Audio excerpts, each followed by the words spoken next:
having gone through a global pandemic as a events business, I was very happy with the outcome. The outcome could have been zero. I saw so many amazing businesses that were on the insane trajectory turn into thin air. We were lucky in that we pivoted quickly. We were able to keep our spot. We ended up having a decent year during COVID.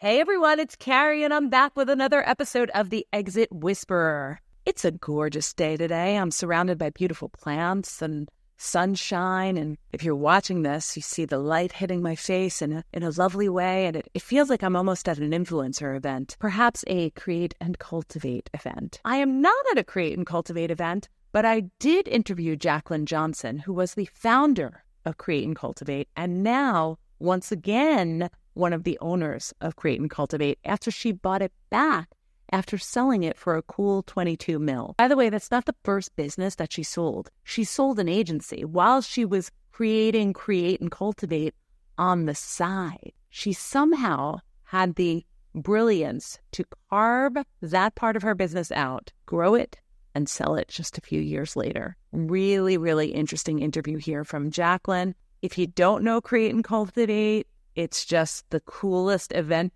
company around for professionals. And it just really was a fantastic company for women to come together and talk about their professional lives. And now it is back in the hands of Jaclyn and the gang. And I can't wait to see what happens next. Take a listen to her.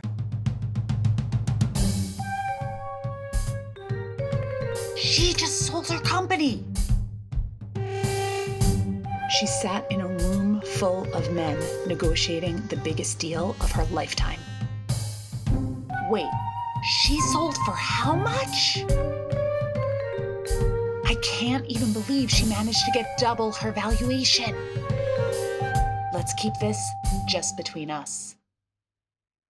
Jaclyn, welcome to the show. Thank you so much for having me. I'm so excited to have you. And I followed your career for a long time, even before Create and Cultivate, because, I had Likeable, which was one of the first social media agencies, and you were all over that space really early. Even when you were I think I knew of you when you were at Attention, which is crazy. Oh my God. You were there for such a short period of time. We opened in 2007, so Attention was like a thing then. And so it's crazy. I've known of you for so long. That is forever ago. I was actually employee number 3 at Attention. So it's a pleasure getting to see you. Yes. And I was saying, with Attention, I actually was employee number 3 at Attention. So early days. Crazy stories. And you were very early in that space, which led you to launch your own thing, which was No Subject. And that's, by the way, because Create and Cultivate was not the first company that you sold. I know this. No Subject was the first company you sold. Exactly, yeah. Most people don't know that because it was less of a consumer-facing business. It was an agency. It was a marketing event and influencer agency that I started after my trajectory in New York, like you said. So I was an agency girl,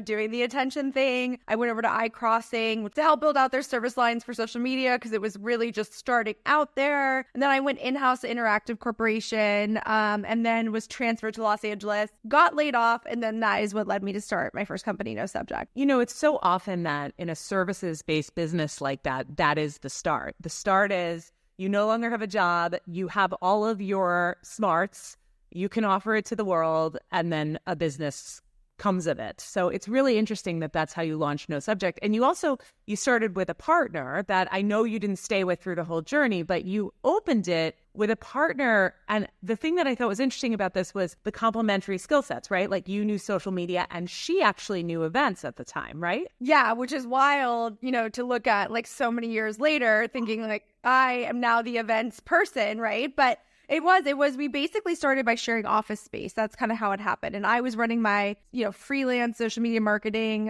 kind of business. She was running events and marketing in conjunction. And we kind of just ended up serendipitously getting clients together, kind of moving things along, but learned a ton from her in terms of, the event space and obviously vice versa in terms of social media. And so No Subject did a little bit of both, right? So it was social media around live events. Yeah, it was a combo. I mean, it changed over time too, just because things were moving so fast. Yeah. So it kind of started in terms of the social media front as like community management, which was like the thing at that time, right? It's like everyone was like, oh God, we have to be on these social networks. How do we create content? And so that's what it started out as. And then as it kind of changed and people were like, never mind, we want this like in-house, we became more of like an influencer events agency because like influencers started to become more of a thing. And so it was really just like following those trends, adapting the service lines, but events were definitely a through line throughout the entire company. And you were really young at that point, right? You were in your 20s, right? I was 23. Yeah, I was 23 when we started it. I know, it's wild. It's wild to think about in general, but like it was very early days. Yeah. And then I think I sold it when I was you grew a 7-figure business. Yeah. In a time where you really were just starting out. And so learning by doing with that experience must have been exciting and challenging at the same time. Yeah, I think a lot of it had to do with timing as well. We were early to the social media influencer space. I had a unique situation where I was an influencer and also doing influencer marketing. So I understood both sides of things, which I think was a unique perspective.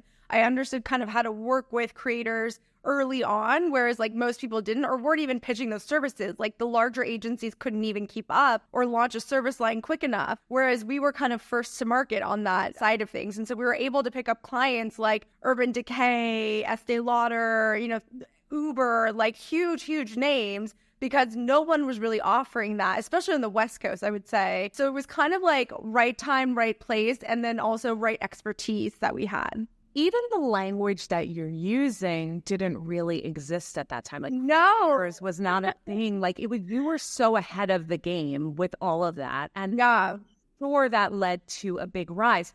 But the partnership didn't last, right? You ended up taking over. So talk to me a little bit about what went into that and what did you learn from that? So yeah, you're absolutely right. The vernacular was totally different. It was working with bloggers and like, .blogspot and like getting that kind of forums were a big thing. Now it's like totally different. So when we started the partnership, obviously we were extremely young. I think like there was a lot of lessons learned in terms of understanding the legalities of like what goes into a company, how you talk about money as partners, how you sort of explore things. And like long story short is that like there was some discrepancies in financials. There was some like, tension between the partnership, and we found it was best to kind of go our own ways. And so I took over No Subject and the team and the clients and ran it on my own, I want to say for 3 years after that, and then sold it to Small Girls PR. I think like when it happened to me, I felt like it was the end of the world, right? Like losing a business partner is essentially a divorce. Like no matter which way you kind of cut it, you're ending like, a long-term partnership. Your employees are your children. It's like, mom and dad are fighting. But I think at the end of the day, there was like so much learned from that incident. And I really started to understand like what goes into these types of business partnerships long-term. And like, is everyone right for a business partner? Like maybe not. So you decided to sell to Small Girls, and I know you knew them, right? You guys were running in similar circles. Okay, talk to me about how you approached them, or if they approached you, and how this came to be. You didn't run a process with. No. Yeah, so we didn't run a process. Basically, it was super conversational. Basically, had a good rapport with them. They were essentially, the East Coast version of No Subject. However, they were primarily focused on traditional PR versus events and influencer.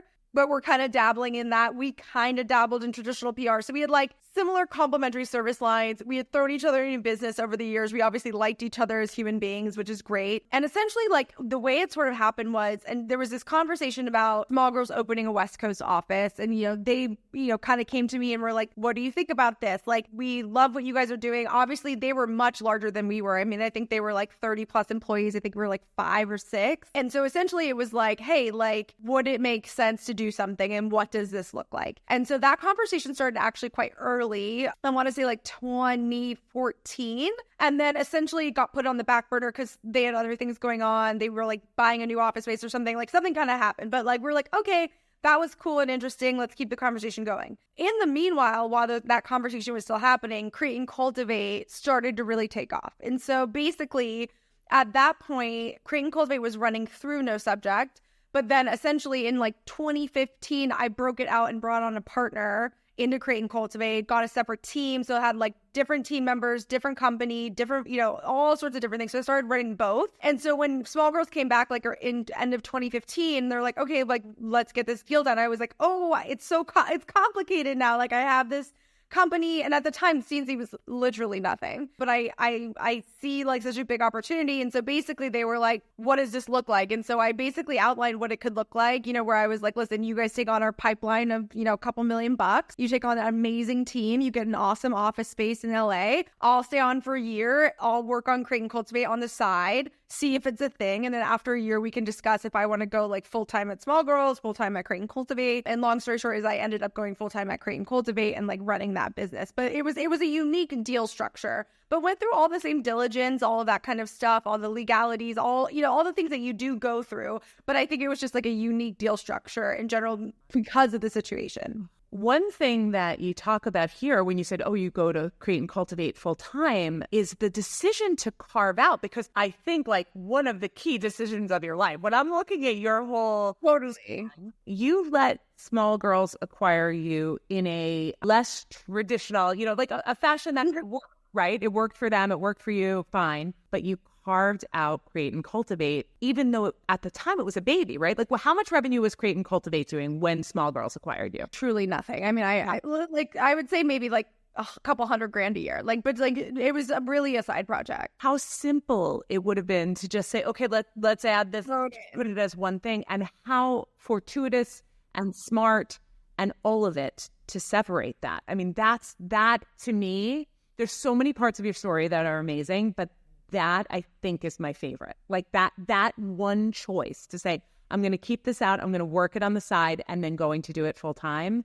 Incredible. Yeah. And honestly, like it was the riskier choice. Like it was really like, when it came down to it, like Small Girls was like the safe bet, right? Like they were established, they had amazing revenue, they had amazing clients, they had, you know, HR teams and Waffle Wednesdays and like amazing, like they were dialed, like, and I would have had a great position there. And like, I basically took a step into the unknown of like, I was like, cool, I've never run a conference business. I have no idea what I'm doing. Like, let's go see. But I felt like there was momentum with Create and Cultivate. And so I was like, you know, I decided to kind of take the bet in that direction. And so I stepped into that role. So you build Create and Cultivate. For listeners who are perhaps living under a rock, talk about Create and Cultivate, what it was at the time as you were growing it in this behemoth. This was pre-late women's movement, pre all of it. You were early on this. So give us some ins on that. I mean, it was early days. The first Create and Cultivate was like technically 2011. So like nothing existed in the space really when it came to women-centric, you know, networking, conferences, events in general that weren't like stale, boring in an old conference room. And so we really flipped the model on its head. And what really kind of was the like impetus for this was at No Subject, I'd been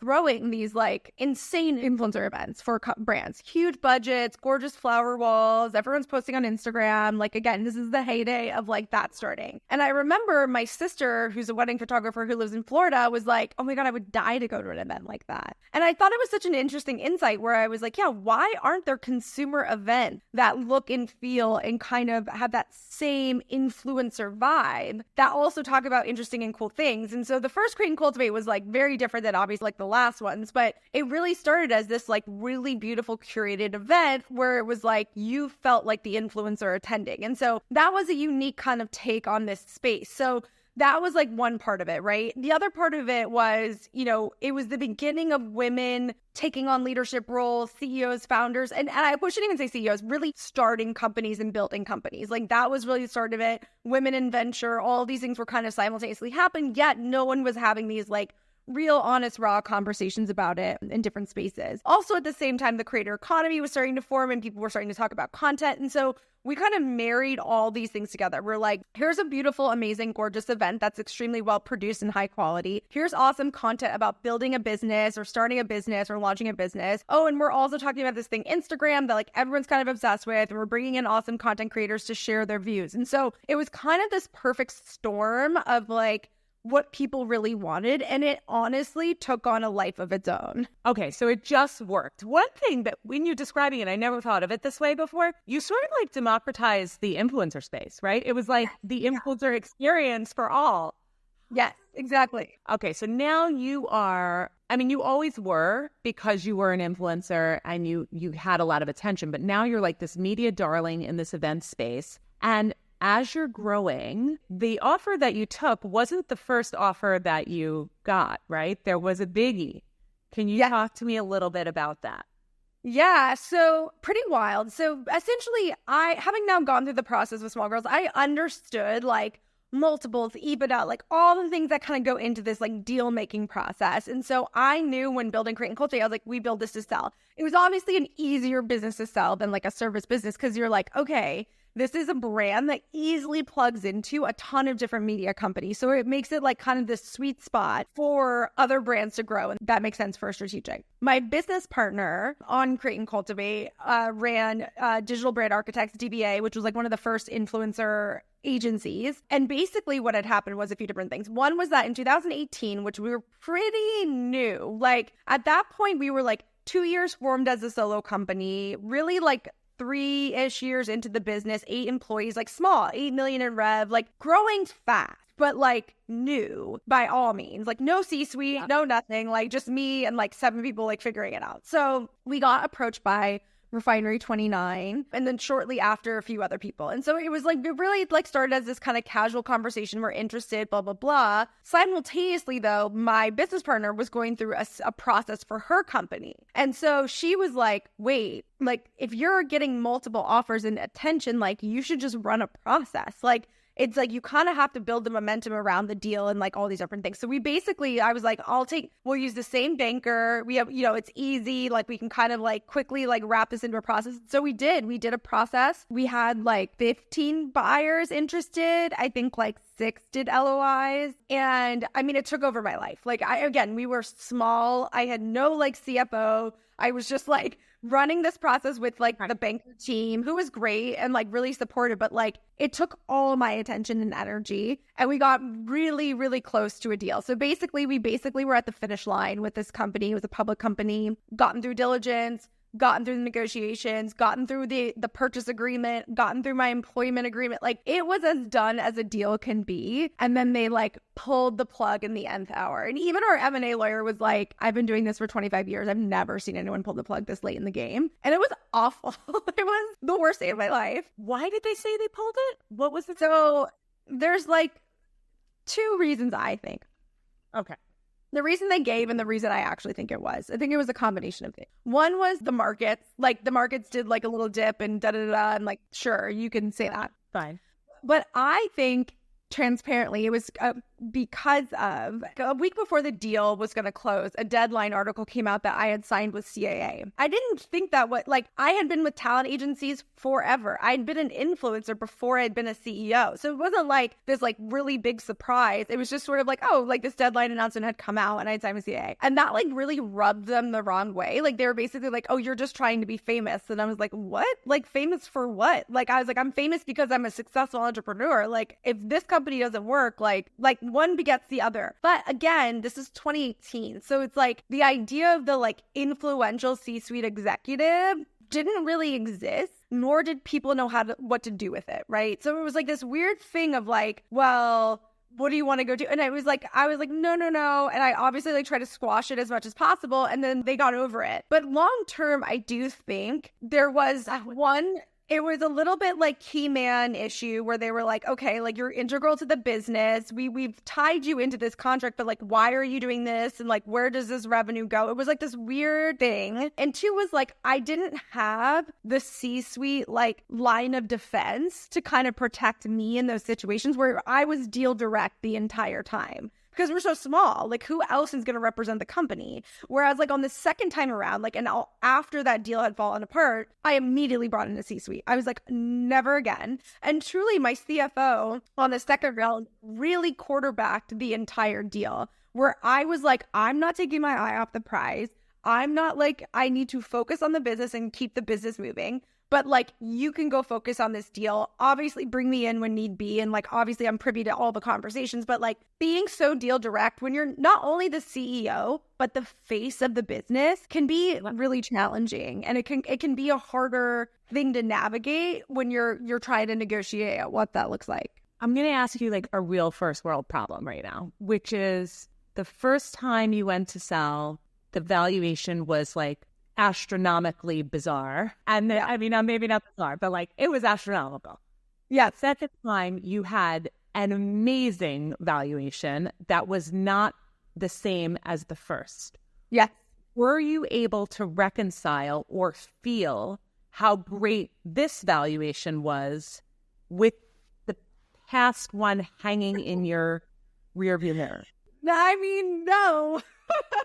No, I mean, listen, I would say no if we hadn't gone through a global pandemic. Having gone through a global pandemic as a events business, I was very happy with the outcome because like the outcome could have been zero. Do you know what I mean? Like truly. And like I saw so many amazing businesses that were on the insane trajectory turn into thin air. And like we were lucky in that as I was seeing fire sale after fire sale during COVID and like truly contemplating like what that would look like, we were lucky in that we pivoted quickly. We were able to like keep our spot. We ended up having a decent year during COVID considering. And so we were able to use that to leverage different types of deals that we wanted to do because obviously all the strategics were underwater. So I'm so happy with the deal that got done to say that. Does it hurt to know the multiples of what it could have been? Of course. But I think it's like, again, it's like you really just have to, it's you know, you have to look at both sides of the coin and like, I'm happy with the outcome considering what the world had gone through. Oh my gosh, of course. And listen, to any human who reads anything about you, it is an epic exit. And it is. But it's hard to not look in the rearview mirror with something like that. And I totally get it. And I think it's just fair to say. Okay, so you get acquired, Corridor Capital invests, you're $22 million, great. We know this is all public, great. You're there. How does it go once you're there? And then a bunch of stuff happens. So why don't we go there? So basically with Corridor, because they're private equity, so it's a different deal, right? Like it's less with strategics, it's more about the founder and preserving the you know where the company is versus where the company's going. Like you do the one deal with the strategic, you're part of them now, right? With private equity, there's like a second bite of the apple, right? Like so they look at your company and they say, okay, cool, like you've built this really great business, you've shown amazing revenue, you've shown profitability. We're gonna like throw some gasoline on the fire and get it even bigger and better, and then sell it again, right? So like that's their MO. So going into it, it's less about like the founder and the essence of like it's different.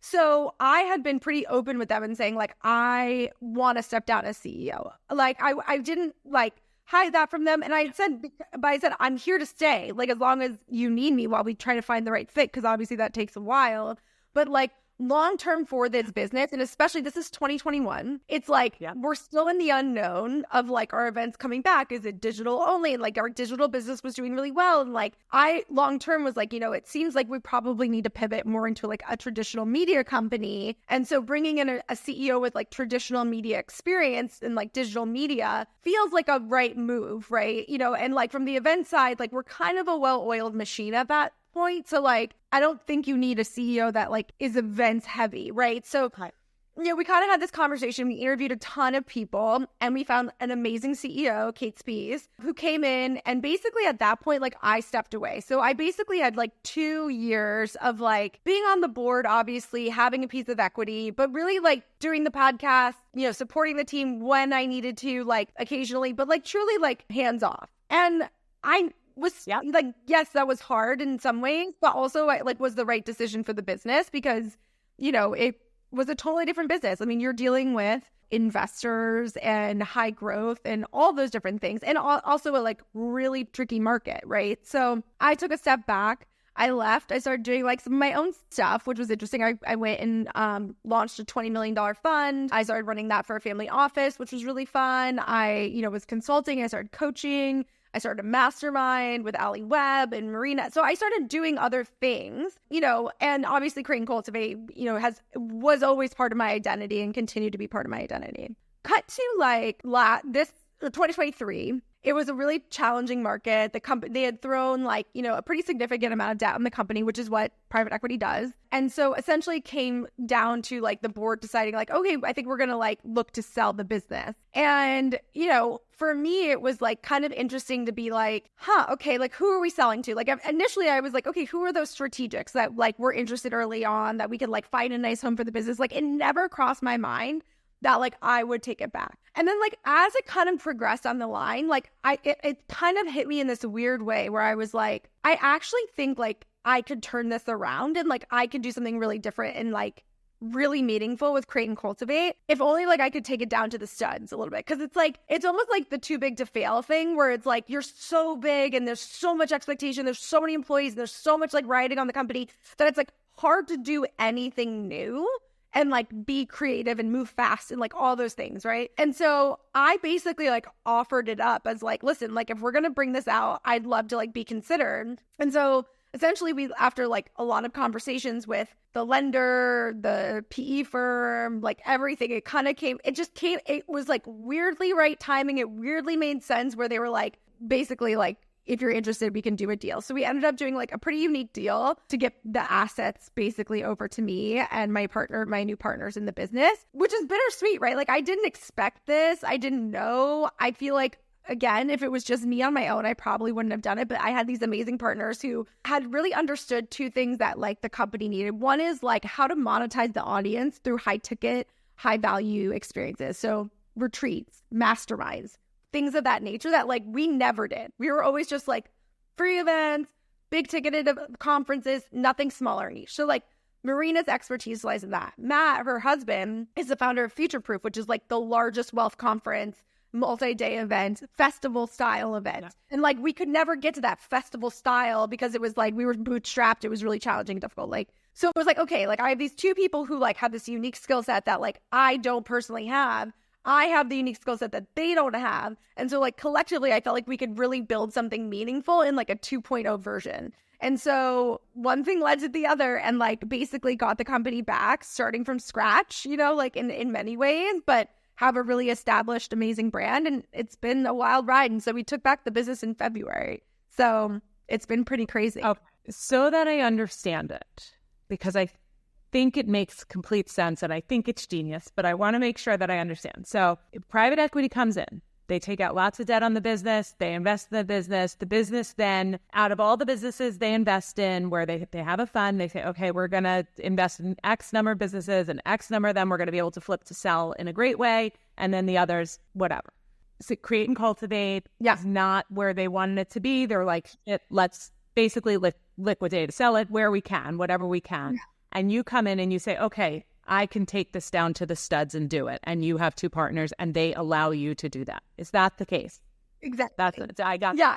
Yes, exactly. Because like the upside potential versus the immediate sell is actually exponentially greater, like when they consider it. So again, it was a unique position because I feel like after that, so many founders have come out of the woodwork and been like, I want to buy my company. How did you do it? And it's like one of those things where I'm like, it kind of has to be the perfect storm. It does. Who else? Somebody else just did it recently that I saw that I was like, oh my God, it's the Jaclyn Johnson method. I feel like it was like, all right. Did Greg Renfro? I think, yes. Yeah. So she did. And I mean, like, it's interesting, right? Because it's like, at the end of the day, the founder who built it and like created the magic and did the thing, if they're coming back and incentivized, you know, to do that thing again on their own terms, it's kind of a greater bet than it is to go like liquidate for a couple $1,000,000 or whatever it is that you're looking to do, right? Like, so I think again, it was like the trust of like the PE firm and the lender obviously played a huge role in it. You know, obviously it wasn't ideal for anyone. It wasn't like what any of us wanted, but like, you know, at the end of the day, it's a good outcome for like the company and the brand. How does something like that, and you don't have to give me the exact specifics, but how does something like that get structured? Do you have to hand over cash? Is it future revenues? Like, how does that all work? I can't disclose like too much of the deal, but like it really is like up to you. You can be as creative as possible. You know what I mean? In those situations, because it really is like a longer term upside potential. But yeah, in those situations, it's like, again, it's cash versus future promise. Like, and they went for like the future promise of what could be a much larger business, right? So it's like, that's kind of how you have to think about it. But again, it's like, it's really all about like upside potential, writing down losses and figuring out how to make it work in the middle of like a really strong brand. If the brand wasn't strong, I think it would have been a much more challenging position to be in. It's so smart. And it's just such valuable insight for my listeners in the best of ways. And the other thing that's interesting is you didn't come in now as CEO. You had Marina come in as CEO, right? Yeah. No. Yeah. So I think like also like you get to a point in your career, like again, my first company was when I was 23. I'm 39 now. Like it's been a minute, right? Like I've been doing this for a long time. And so I think for me, it's like understanding also like your personal bandwidth and like what you want to do versus like what you have to do. And like what I had to do as an early stage founder was make it fucking work. Like do everything to make it work and grind and grind and grind and like do the thing. And I loved it. Like it was so fun and it was great to build this business. Amazing. Like I'm not that person anymore, but like the company needs that person, right? Marina is that person, right? For the company. Me personally, like I know like where my zone of genius is and where I excel and what I can bring to the company in a good way. And so I get to do that and like a 2.0 version with a partner who's equally hungry as I was 10 years ago, excited to build something, you know, from the ground up. So totally different structure. And like I had no desire to go back to being CEO. Like I didn't want that. So I kind of, you know, now I'm really back in more of like the creative capacity. That is so fabulous. Okay, so tell me what's next for Create and Cultivate, and then what's next for you? Oh my God, so many things. So Create and Cultivate, so much is going on. So basically we have our 7-figure founder retreat we just sold out of. We have our 6-figure founder retreat we're announcing soon, which will be in Miami in September.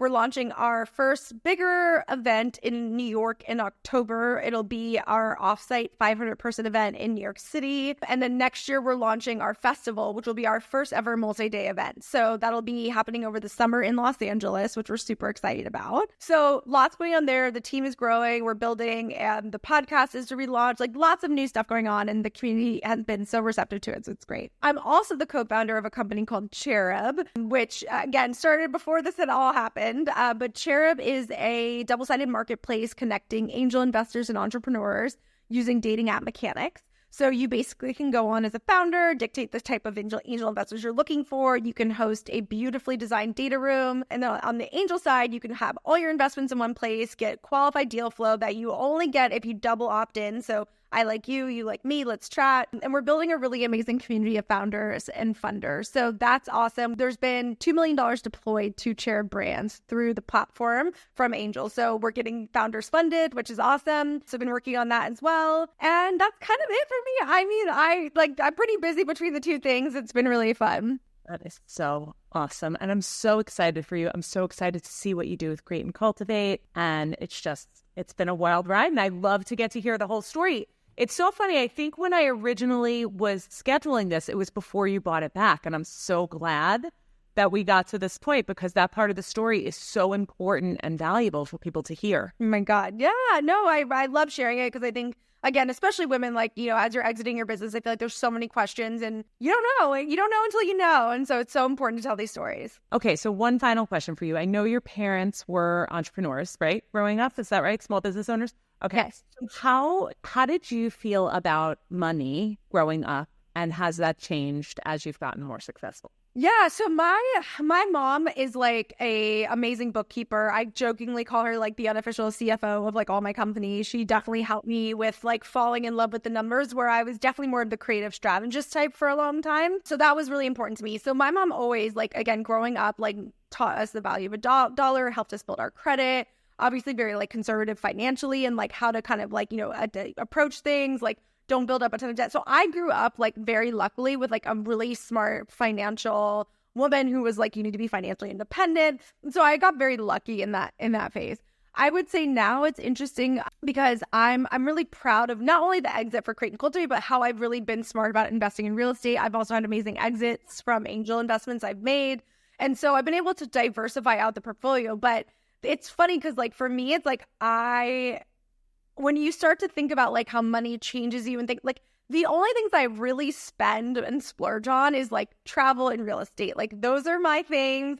I go bougie on those. And then everything else I'm like pretty like, you know, I get a little like, you know, I don't want to spend too much. But I think it's like, you know, again, I don't think for me, it's like, I still understand the value of a dollar. I still understand the hard work that goes into it. And I'm pretty like, I think like most of my friends would say like nothing has really changed. My relationship hasn't really changed with it. I think if anything, it's like maybe a more generous person like in the long run. But I think that would be my answer. Awesome. And one of the things, just one more question that I was thinking of, one of the things you talked about in a prior interview was that with Create and Cultivate, you weren't taken seriously initially because you were like a girl company. Do you think that women business owners and entrepreneurs have more challenge in terms of getting to exit or being taken seriously than male owners, and what can we do? 1000%. I 100% feel that way. It's actually so frustrating. And I would say we weren't taken seriously for two reasons. One is like we were a girl company, but two is we weren't venture backed. We were bootstrapped. But that actually like we were far more successful, like given that like we were crushing it. Like, so it was actually more impressive, but yet like media wouldn't write about us, like all these different things. When it comes to selling your business, like one is like, it's all about the numbers, right? Like that's what it comes down to at the end of the day is like, what's the growth? What's the profitability? What's the revenue? How big is the opportunity?